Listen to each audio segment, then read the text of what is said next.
Madame Rajavi, distinguished guests from around the world, ladies and gentlemen, friends. It's a real pleasure to be able to speak to you again. Friends, it has been a tough couple of years for everyone, but there has been a silver lining. The theocratic dictatorship in Tehran is weaker than ever. Friends, few in the world have done as poorly during this period as the administration of Khamenei and Raisi. Reports indicate that their response to the pandemic was uniquely incompetent. But that's not surprising in a regime which cares more about funding nuclear weapons development and terrorist proxy organizations than it does about delivering services to its people. With pandemic deaths, collapsing buildings, and 300% price increases, protests have been breaking out everywhere in Iran. And friends, the protesters are not yelling anti-Western and anti-Semitic slogans. They are shouting, "Death to the dictator, Khamenei." And this organization, the NCRI, and your resistance units have made your presence felt. There have been, I'm told, over 2,500 acts of defiance of various types, including last February, the disruption of state-controlled radio and television.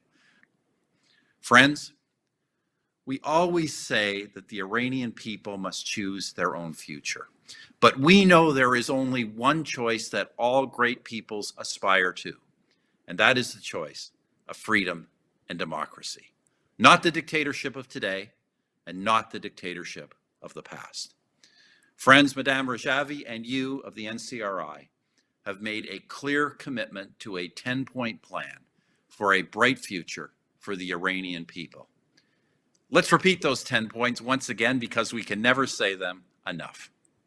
Democracy, pluralism, the rule of law and justice. Human rights, peaceful coexistence and gender equality. And a market economy. The separation of religion and state. And a non-nuclear Iran. Friends, that 10-point plan, your 10-point plan, is the future. It's the future the world wants. It's the future Iranians need. But let's be clear about why Iranians and the world need that better future. For one, the regime continues its obsessive pursuit of nuclear weapons capability.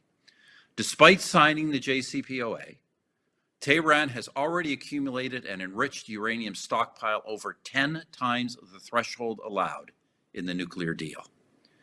It's now a mere 2 to 3 weeks from completing enrichment to weapons-grade uranium. Friends, what kind of delusional weakness possesses some of our Western leaders that they want to recommit to such a weak nuclear deal with these fanatics? But the malevolent nature of the regime does not stop at nuclear weapons. For decades now, the mullahs have been exporting death and destruction through their support of terrorist proxies across the Middle East. And as we remember well, in 2018, the Iranian regime planned to bomb our meeting in Paris. Now, as we know, the Belgian government has agreed to a treaty to release that terrorist. It's motivated to save the lives of innocent foreigners held hostage by the Islamic Republic. But the motivation for this agreement does not change the nature of its action. It constitutes a frightening appeasement of Iran's international terrorist activity and a validation of its strategy of hostage diplomacy. This agreement is, quite literally, a deal with the devil. And we add our voices to all those everywhere in the world, calling on the Belgian government to end this agreement. Friends, in the past, those who wanted to accommodate the hateful, extremist, and brutal regime in Tehran would claim to be seeking agreements with the regime's so-called moderates. But now, between Supreme Leader Khamenei and President Raisi, all pretense of the phantom moderate faction has been dropped. Just as the regime reflexively holds foreigners hostage, so it just as easily fires live ammunition on its own citizens protesting living conditions. So let's stop making agreements with these characters. Stop the negotiations, stop the accommodation, stop the appeasement.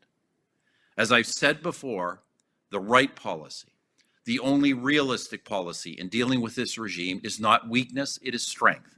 It is not to soften sanctions, it is to toughen them. It is not to accept human rights violations, it is to condemn them. It is not to excuse its institutions, it is to list them as agents of terror. And it is not to develop relations with this vile regime, it is to do what my government did in Canada, close down the regime's embassies around the world. The right policy is to stand with the NCRI and to stand with the Iranian people. So I say again to you, my friends, do not relent in your fight and never, ever give up hope. The Ayatollah's regime will, in due course, be swept away by the tide of a great people seeking freedom and democracy. So keep your vision of freedom and democracy alive, and it will eventually come to pass. Thank you once again for allowing me to be part of this great event this year. Merci beaucoup.